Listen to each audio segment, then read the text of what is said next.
Olá família, vamos para mais um evangelho. 23º capítulo, moral estranha.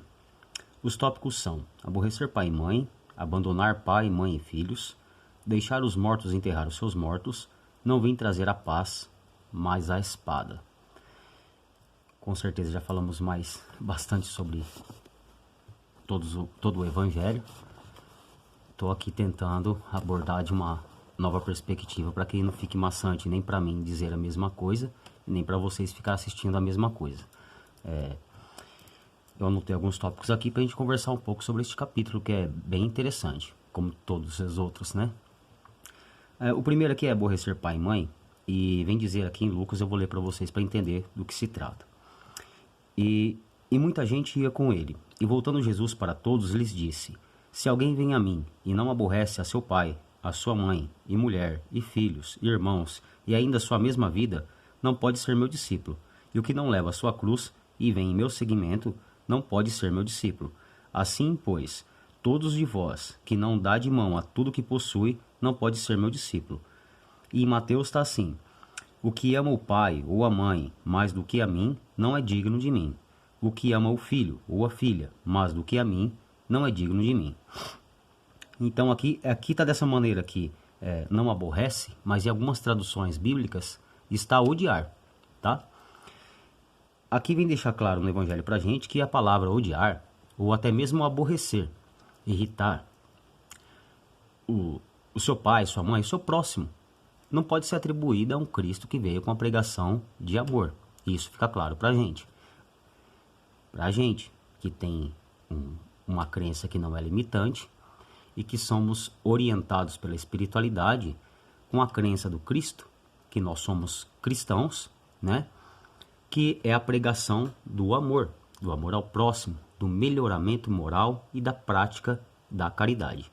Então, aborrecer pai e mãe, a gente pode levar em vários sentidos dele, e um deles poderia ser assim: não dar importância maior às coisas, à vida terrena, mesmo que ela seja familiar, do que a doutrina do amor, do melhoramento moral, né? Assim fica fácil da gente compreender. Mas odiar, jamais poderíamos atribuir isso a Cristo, que em toda a sua pregação foi o amor, ainda mais para com os pais, né? Então, odiar não pode ser atribuído a Cristo. E a importância, a gente pode tentar entender aqui que da vida de hoje, da matéria, não tem importância relativa de ganho para com a vida espiritual, que aqui não é a nossa verdadeira vida. Aí na outra parte vem dizer abandonar pai, mãe e filhos. Aí está assim em Lucas, em Mateus primeiro: e todo o que deixar por amor do meu nome a casa, ou os irmãos, ou as irmãs, ou o pai, ou a mãe, ou a mulher, ou os filhos, ou as fazendas, receberá 100 por 1 e possuirá a vida eterna. Então, aí Lucas está assim: então disse Pedro: eis aqui estamos nós, e deixamos tudo e te seguimos.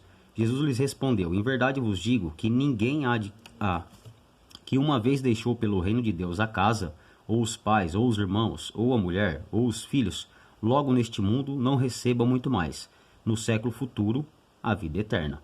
E disse outro: eu, Senhor, servir-te-ei, mas dai-me licença que eu vá primeiro dispor dos bens que tenho em minha casa. Respondeu-lhe Jesus: nenhum que mete a mão no arado e olha para trás é apto para o reino de Deus. Aí aqui a gente pode compreender que os interesses da vida futura são muito mais importantes. O capítulo vem trazer a resposta dos Espíritos exatamente nesse sentido. O abandono seria a negação do amor de Cristo. O abandonar a família, o abandonar o pai e a mãe, até porque nós compreendemos hoje que a nossa encarnação somos espíritos encarnados que viemos no meio necessário para que haja o nosso aprimoramento. Então, se tem alguém que em outras oportunidades de existência, de vida, porque a vida nunca deixa de existir, a gente teve ódios, rancores, ataques, enfim, que alguém a gente prejudicou muito, e essa pessoa nos prejudicou muito, nessa oportunidade, próximas oportunidades, vamos colocar nessa oportunidade que estamos encarnados, Nós viemos com essas pessoas dentro do nosso círculo familiar, a fim de que nós tratamos o mal com o bem. Então, a todas aquelas pessoas que fazem parte do nosso círculo familiar e para com elas nós temos problemas de afinidades, que o santo não bate, pessoas que nos atacam de graça, ou que a gente não consegue engolir, que a gente não gosta, vamos dizer assim, é aí que está o nosso processo de melhoramento moral. É com essas pessoas que nós temos a responsabilidade de tirar a mágoa, o ódio e o rancor e plantar amor. Sempre o amor. Porque se fosse de fora, seria fácil.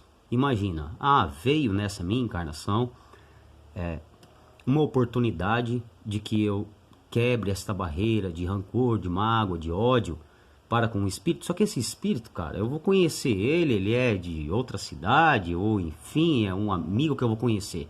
Uma pessoa que vai se cruzar, a gente vai se cruzar na vida aí. Fica fácil a gente se afastar dessa pessoa, a gente não vai ter que conviver com ela nem um dia se a gente não quiser, concorda? Então, é dentro do nosso círculo familiar que está a nossa prova, porque nós não podemos fugir. Nós sempre vamos conviver juntos, crescermos juntos, e ainda que futuramente a gente possa se separar, porque cada um constitui a sua própria família, a gente tem uma oportunidade muito maior, porque estamos atrelados a ela na família, para que a gente conviva melhor.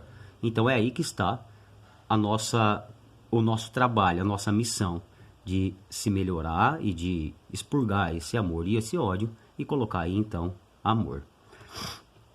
E na outra parte tem aqui, deixar os mortos enterrar os seus mortos. Ele deixa bem claro aqui, que fala aqui em Lucas. E a outro disse Jesus, segue-me. E ele lhe disse, Senhor, permite-me que eu vá primeiro enterrar meu pai. E Jesus lhes respondeu, deixa que os mortos enterrem os seus mortos, e tu vai e anuncia o reino de Deus. Em nenhum momento ele disse que você não tem que ter respeito no luto, não tem que ter respeito pela família, de fazer um velório digno, decente. Não, em nenhum momento ele disse isso. O que ele deixa claro aqui, que todas as oportunidades que Cristo teve, que pela sua vida, as pessoas que estavam convivendo com ele não sabiam, mas sua vida foi muito curta, foi muito breve, 33 anos. Todas as oportunidades que ele teve de ensinar, de passar uma mensagem, ele a usou. E nessa oportunidade ele deixou bem claro que a verdadeira vida não é terrena. O nosso reino, nossa verdadeira vida, não é na terra. Então ele deixou aqui bem claro uma separação que a carne lida com a carne e o espírito com o espírito. Temos responsabilidades de voltarmos melhores do que viemos. É por isso que estamos encarnados.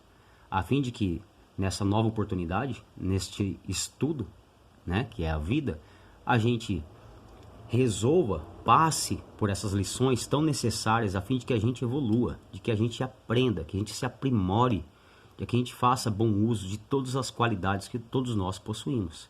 E deixou bem claro que, não estando mais o espírito encarnado naquela carne, a pessoa já não está mais ali. Está sim uma figura que você vai lembrar, que a gente sempre vai lembrar, né? Porque convivemos na carne, mas espírito não tem mais ali. O espírito foi para a sua verdadeira vida.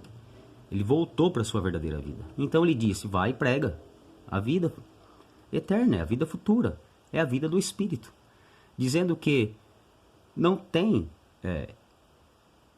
que fazer nada para Deus, para que eu ganhe essa vida eterna. Nós já somos espíritos eternos em evolução. E deixa claro aqui que a importância que nós temos que ter da nossa vida, de sairmos aqui melhores, não é uma conquista de bens terrenos, é a conquista de bens morais, a fim de que a gente aprimore, que a gente nos melhore, que a gente faça bom uso das nossas qualidades morais, o amor, o perdão, a humildade, a caridade, que é o amor em ação, né? Em outra parte, que também tão interessante, ele vem dizer, não vim trazer a paz, mas a espada. E aqui, família, muitas coisas erradas aconteceram, levantando, e acontecem nos dias de hoje. levantando uma bandeira de guerra e atribuindo a Jesus. Como já disse no começo desse capítulo, a gente não pode atribuir guerra, ódio, rancor, intolerância a Cristo.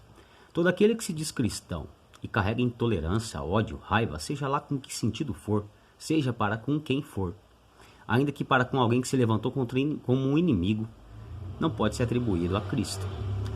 Está tendo algum erro aí, está faltando algum entendimento, porque Cristo jamais disse isso. Ele não disse vai e mate, ele disse perdoe. E quantas vezes? Se não 7, mas 70 vezes 7. E atribui o amor, amar e fazer bem aos seus inimigos. Então a gente não pode atribuir nenhuma guerra santa, porque não houve guerra santa. Não foram cristãos que levantaram essas bandeiras. Cristo não quis dizer isso. Ele deixou aqui bem claro, já sabendo da onde, quando ele veio, a crença de um Deus castigador era que imperava.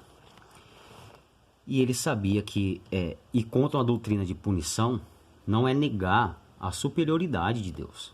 Nos dias de hoje ainda se pensam assim, que muitos espíritos precisam deste entendimento para se melhorarem moralmente, com medo. Se não for através do medo, ele vai estragar tudo, ele só vai fazer coisas que não deve, ele não vai aproveitar essa oportunidade para evoluir. Então, para esses, é necessário essa crença. Então a gente não pode ir contra a crença nem dogma nenhum, porque cada um está onde precisa estar. Nós estamos na Umbanda em uma crença que nos liberta com a razão, que nos esclarece. E olha só nos dias de hoje como é difícil as pessoas entenderem a aula que nos é dada sempre, a fim da gente nos libertar e de criar coisas melhores para a nossa vida. Vós sois deuses, e Cristo disse isso. A crença do amor sobre tudo e todos é que Cristo quis nos ensinar. E nos dias de hoje ainda muitos espíritos encarnados precisam de ter esse Yahvé castigador como o Deus deles. E não cabe a gente entrar numa guerra santa que ela não existe. E a nossa missão é o esclarecimento, sim, desde que seja a busca do espírito encarnado. Caso contrário, a gente não vai estar auxiliando. Não é para todos a Umbanda. A Umbanda é para escolhidos. A Umbanda não é portas abertas, seus adeptos não é os que frequentam os cultos, é os que trabalham dentro do culto. O resto é assistência. Então a gente tem que entender que a nossa doutrina é de libertação. E ainda nos dias de hoje, nós com tantas aulas, a mãe nos passando tantas informações, a espiritualidade chamando a nossa atenção o tempo todo para a capacidade que temos de criar, ainda assim é difícil para a gente entender, vós sois deuses. Porque muitos acreditam que não, está tudo na mão de Deus e tudo depende de Deus. Sim e não. Nós temos o livre-arbítrio. Nós não viemos aqui para uma missão, cada um com a sua, né? Ninguém veio a passeio. Aqui não é um parque de diversão, porque se fosse seria um parque de terror, né? A Terra, com tantas coisas que aqui acontecem. É uma escola, é um degrau, é uma oportunidade de aprendizado. E nós temos que entender que não teria sentido nenhum a gente encarnar aqui para, no final de nossa vida, nós termos riquezas. Porque se assim fosse, nós levaríamos. E está provado, mais do que provado, cansado de ser dito, de ser escrito, psicografado, de que a riqueza material pouco importa, nada importa para o espiritual. Porque a vida espiritual não tem isso, não tem essa troca, essa compra material. Então, ainda que a gente tenha 10 mil toneladas de ouro, ela não vai nos acompanhar. E se nos acompanhasse, não teria sentido nenhum, porque não tem valor. Os valores são morais, é completamente diferente, muito mais caro de ser conquistado. Muito mais fácil aquele que trabalha e recebe, ou aquele que rouba e possui, e toma a força. Toma a força o melhoramento moral, toma a força o amor próprio, toma a força a caridade. Não tem como, família, não tem preço. Não tem preço a paz. A paz é de dentro para fora, ela não é conquistada. Ela não é conquistada à força. E eu trabalho para chegar até ela, reforma íntima, melhoramento moral, a prática da caridade, o ensinamento do Cristo.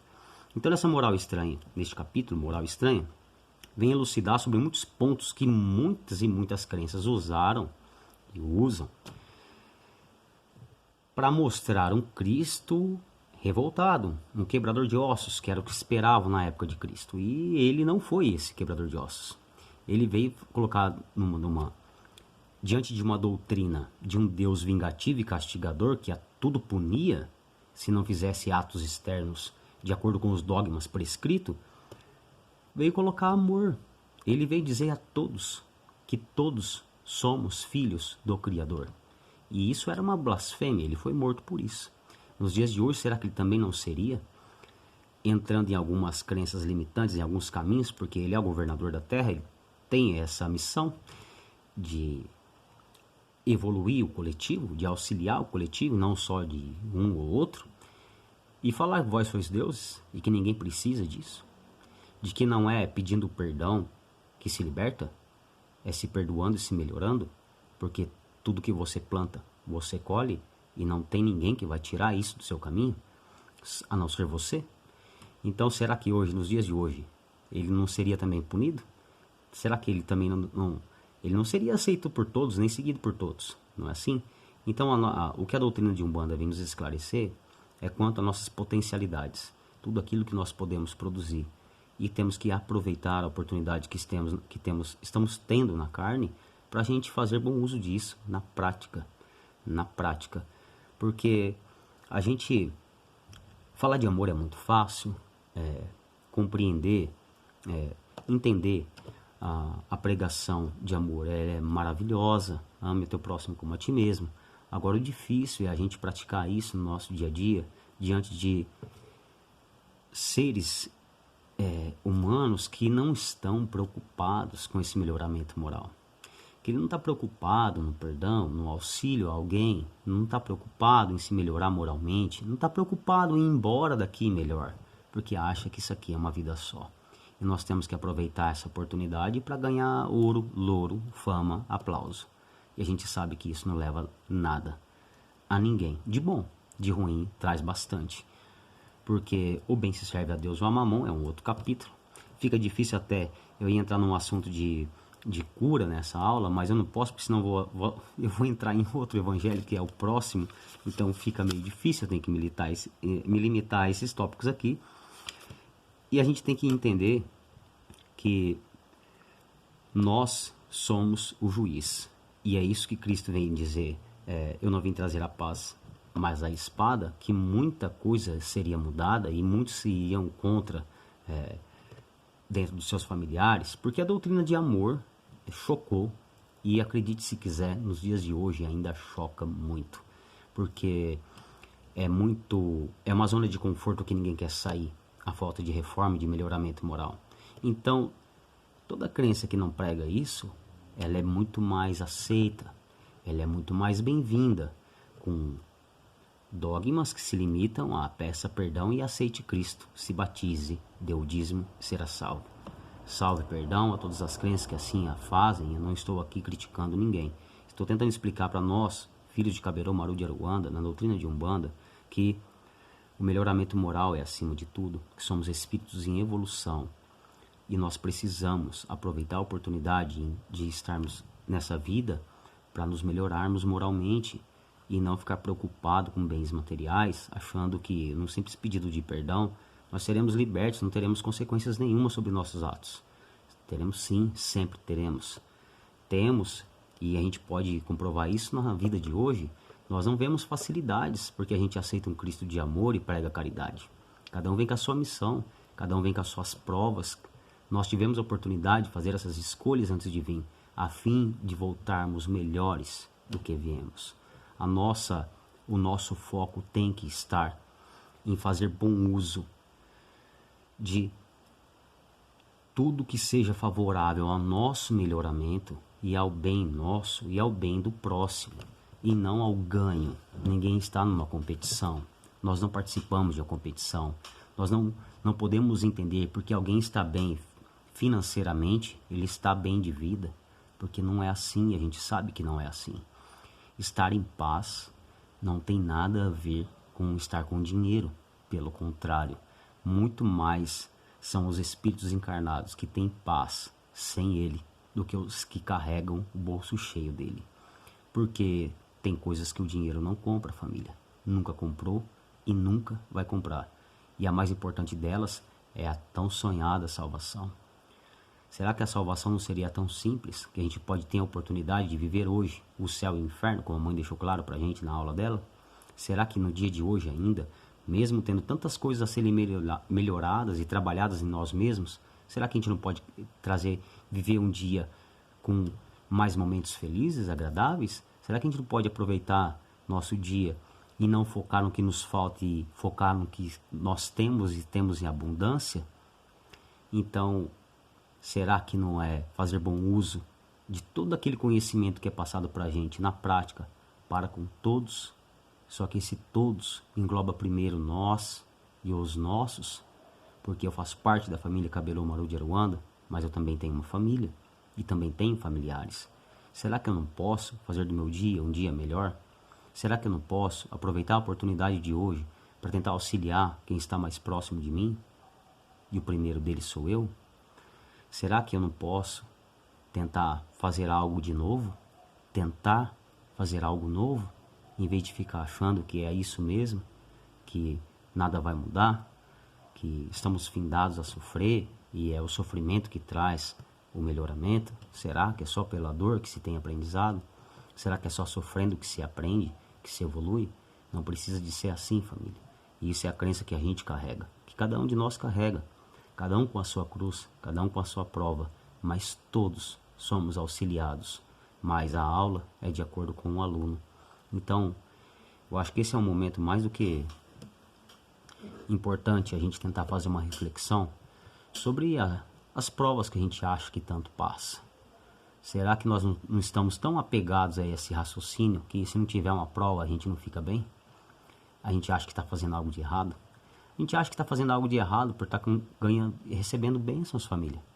Porque a gente está em paz e o outro não está. E a gente quer bem o outro. E a gente se culpa. E a gente erra. Então, vamos aproveitar essa oportunidade de vida no dia de hoje. Porque a vida ela é eterna, mas a carne não.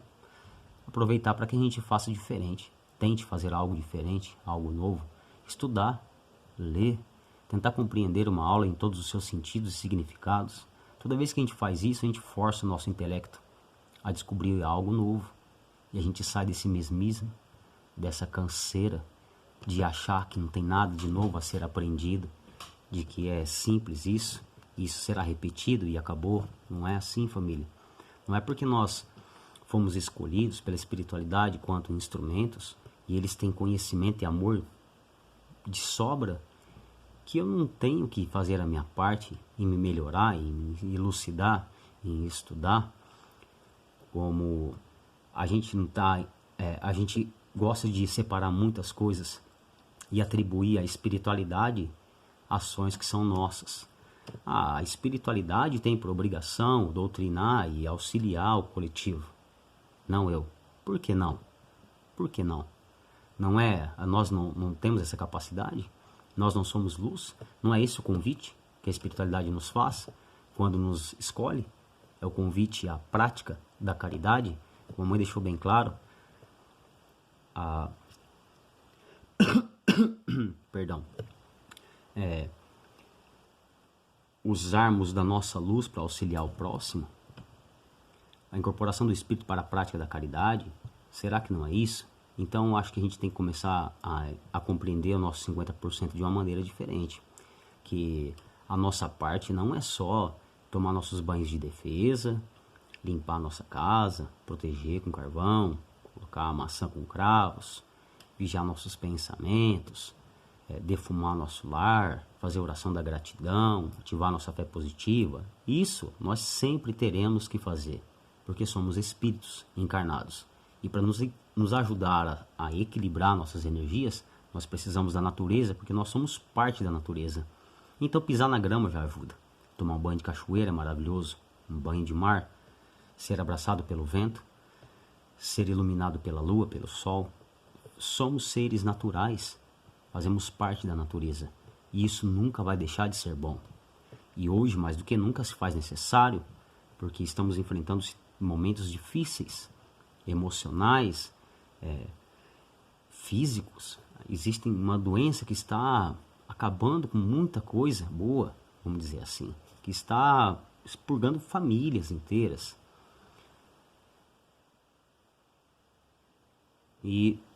Mas o nosso convite que a espiritualidade nos faz, de entendermos que o nosso 50% é saber que o auxílio pode ser através de nós, pode ser pedido através de nós. Será que não é essa também nossa parte de orar por um irmão em vez de julgá-lo? Será que não é essa nossa parte de entender esse doar-se? De doar para receber, que é dando que se recebe? Será que não é essa a nossa parte, então, de tentar buscar ser melhor para o próximo, a fim de que nós nos melhoremos? Será que não é essa parte de tentar curar o próximo, a fim de que a gente se cure? Ou a gente ficar sentado esperando e pedindo para que Deus faça seu 100%? Ele só tem 50%. E qual é o nosso 50%? Só acreditar não basta, temos que agir. Como o vô deixou claro para mim esses dias, a fé sem ação é a morta. E qual é a ação da fé? Se não a prática da caridade e o amor ao próximo. Será que não é isso que nós precisamos para que essa cura chegue mais rápido a todos nós? Será que ela não tem que ser passada por mim primeiro, em vez do veneno? Em vez da crítica, do julgo? Porque a partir daqui, nós somos os nossos juízes. E Cristo deixa bem claro isso, que a nossa vida não é, a nossa verdadeira vida não é terrena. E a gente quer sentar no trono alguém e falar, esse vai ser o juiz, vamos ver o que ele vai me cobrar, a fim de que eu me defenda. A gente vai se cobrar por todas as oportunidades que perdemos de tentar ser melhor, fazer bom uso do conhecimento que temos e não fizemos. Eu acho que esse talvez seja o nosso 50% que tem que ser praticado. Não é só o banho de sal grosso, mas é a prática da caridade através da nossa palavra, do nosso gesto, das nossas ações. Um abraço cura, família. Um ouvido auxilia. Isso é caridade. Caridade moral é a mais difícil de ser feita, porque dar uma moeda é muito simples, prato de comida é muito simples. Isso é obrigação moral. A verdadeira caridade que somos incentivados pela espiritualidade é a fim de que a gente se melhore moralmente ao ponto de ter bom, ter para doar. Não é assim? Que a gente se instrua, que a gente se evolua a fim de conseguir doar.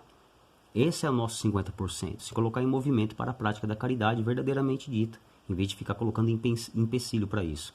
A gente tem um costume muito louco, estando encarnado, porque a gente se perde mesmo, família. E entender que nós que fazemos parte da egrégora Cabeirão Maru de Aruanda, todos temos a mesma aula. Então é responsabilidade de cada um se curar. Isso não é família. Isso não é egrégora, isso não é corrente. A corrente é corrente. É mão dada. Se um não está bem, todos caem. Se um cair, todos caem. Se um puxar, todos param. Então nós temos que nos impulsionar.